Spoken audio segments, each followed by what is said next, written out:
O umpisahan na ho natin ito mga kababayan. Tanggalin na natin to. Tanggalin na natin ito. Ayan. Sa unang topic natin mga bossing,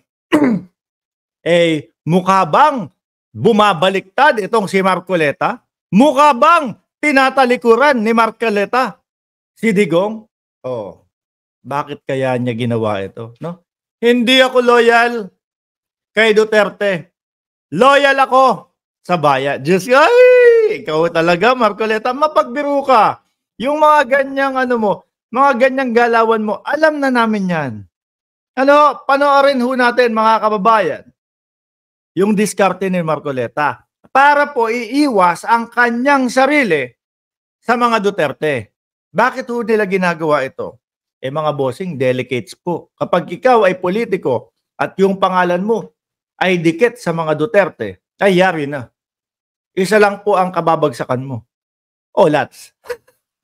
Lats ho, mga bossing. Yung tinatawag natin na kiss of death noong panahon ng 2022, na sinasabi natin, nasa mga kakamping yan, ay nalipat na po ngayon sa kanila, mga kababayan. Nalipat na po sa mga Duterte. Eto pakinggan ho natin yung balita. And if so, what compels? Yan. Rodante Marcoleta. Iniiwas ang kanyang pangalan sa mga Duterte. Boss! Banat! Consider yourself as still being loyal to former President Duterte? And if so, what compels you to have? Ayan, tinatanong, loyal ka ba sa mga Duterte? Ulitin natin ulitin natin. Would you consider yourself as still being loyal to former President Duterte? And if so, what compels you to have that loyalty? I think the right statement is I am loyal to the country and to the people. Narinig na namin yan. Kaya nga di ba? Hindi ka loyal sa mga Duterte nung sinabi ni Inday Sara Duterte. Na wala nang tanungan, wala nang sagutan.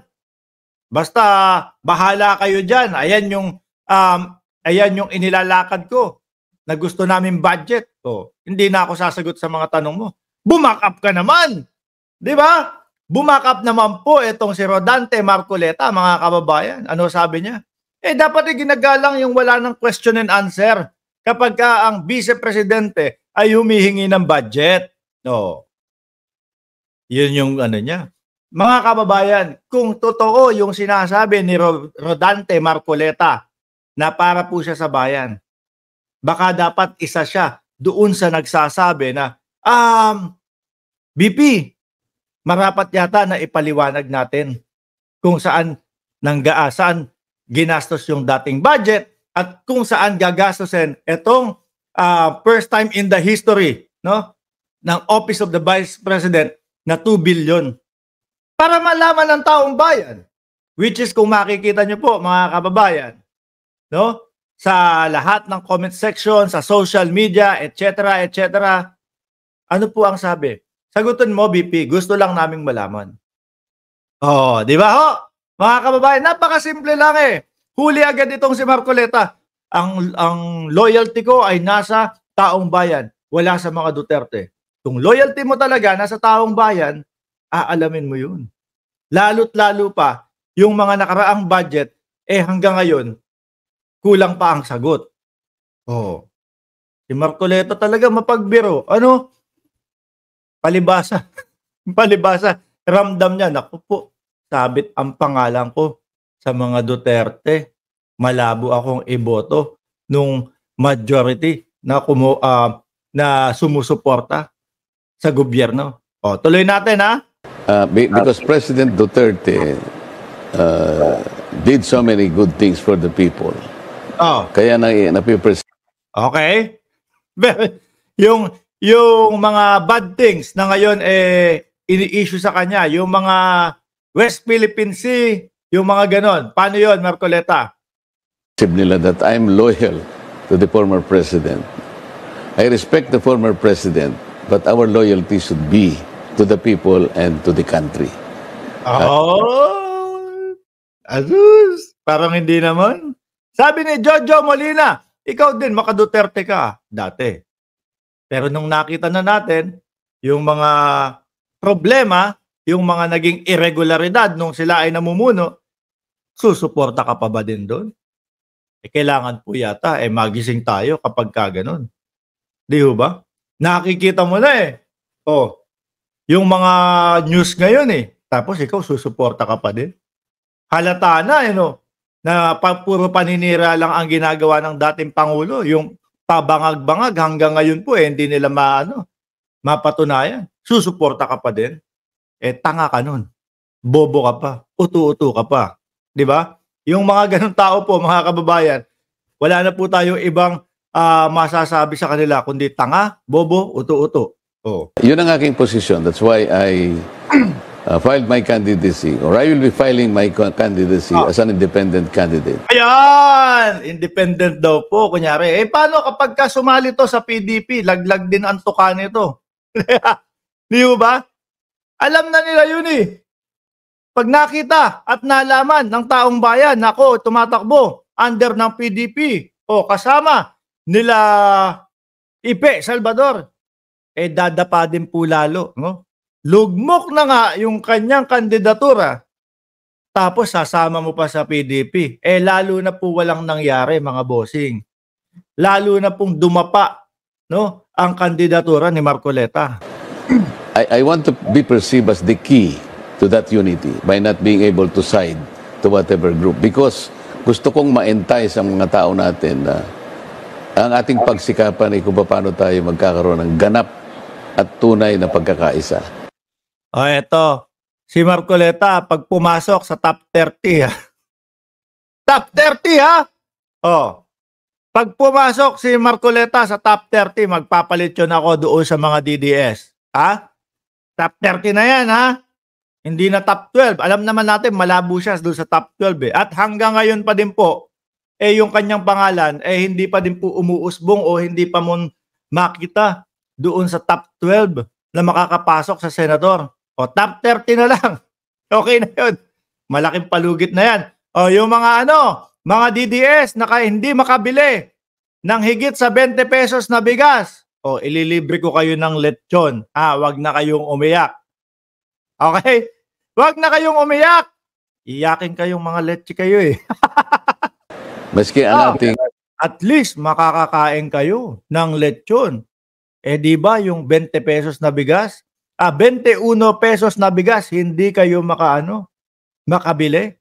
Wala kayong mga pambili ng 21 pesos na bigas. Kaya paulit-ulit kayong nagsasabi na asa na ang 20 pesos na bigas? Kayo na lang ang natitirang walang pambili ng bigas, mga DDS.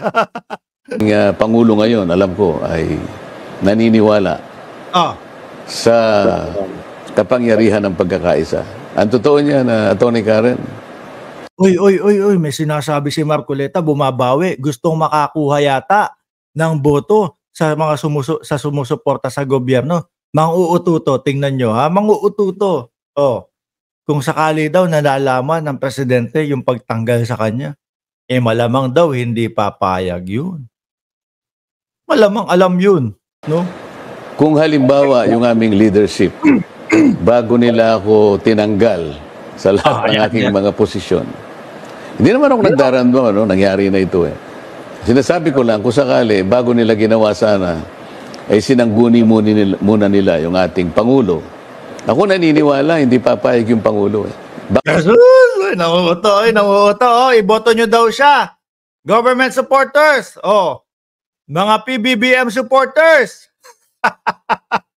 Iboto nyo daw po si Rodante Marcoleta. Baka na-advisean sila, huwag niyong gagawin yan. Because I know the President. You mean the current president? Yes, the President. Yes. Kasama ko siya nagkampanya, mahaba. Magkaibigan, gustong palabasin. Magkaibigan kami ng presidente. Bang panahon din kami nagsama. Alam mo na, pagka sa kampanya, magkakasama kami talaga, nagkakausap kami. Madadakip mo na kung anong ugali ng isa't isa. Magpauto daw tayo sa kanya, mga kababayan. Magpauto daw po tayo sa kanya, mga bossing. Kung sinangguni lang nila, alam mo, meron lang kahit na sa paraang, kahit tinext lang siguro. I'm very sure the President would... wag nga kami, for sure alam ng presidente yun. Hindi nila iba-bypass ang presidente. Would have dissuaded them from doing it. So you think your removal from the committees in Congress It's without Ayan, ginagalit mo, Rodante Marcoleta, si Ma'am Lynn Hirakawa eh. Pag may kailangan, kaibigan. Oh, naparating tuloy natin si Sir Tony Ninobla. the sanction of the president. Alam mo, isa pang Of President papatunay dyan. Bongbong Yes, Marcos. President Bongbong. Nakita kami ni President Bongbong very recently dun sa 50th anniversary ng Publishers Association of the Philippines. Ayan, He saw me because I was at the front. Oh, sabi niya, I saw Dante Marcoleta, who has become the congressional Bakit, Kadante, bakit wala ka dun sa 12 na listahan ng Pangulo ngayon? Oh, di ba? Kung friends kayo talaga, kung talagang nananatili ang katapatan mo sa gobyerno, bakit wala ka dun? the defender of congressional traditions in our history. And he was applauded. So sabi ko, at pinapanood kita, Dante. I am Aba! very happy to see you. So, you see? Oh. Ayan mga kababayan, pakiramdam nyo po ha. Nararamdaman nyo na po kung ano ang gustong ibig sabihin ni Rodante Marcoleta sa atin, no? Iboto daw natin siya kasi okay sila ng Pangulo. So do you think in a lot of ways Congress is also acting on their own when it comes to making decisions like that are politically driven? Of course, they should act independently. Yes, I was gonna say because that. we are independent. Kaya lang, alam naman natin ang inside and out ng politika natin. The President and our Speaker are first cousins. Di ba pwedeng halimbawa man lang kahit na text lang o kaya, Sir President, ganito kanya. Hindi. Mas maganda kung ganito. Boss Marcoleta, simula po, no? Nung sinabi mo na dapat traditional ang gawin doon sa budget ng ating Vice Presidente at wag nang tanungin, ekis ka na sa amin. Mahirap kaming kumbinsihin. Diba? Mga bossing, mahirap kaming kumbinsihin na iboto ka. Sorry boss, pasensya na po. Kung dati yon. Pero ngayon, iba na ang usapan. Diba? Isang mali mo lang. Pag naramdaman namin, yung, alam mo na, kung kanino ka. Kung kanino ka nakasuporta talaga at kung para kanino yung itinatakbo mo, mahihirapan ka nang makuha yung suporta namin. Di ho ba? Mga kababayan, dumako ho tayo doon sa pangalawa nating topic. Mga boss, di ba nga nag-file na ng Certificate of Candidacy yung idol nitong mga DDS.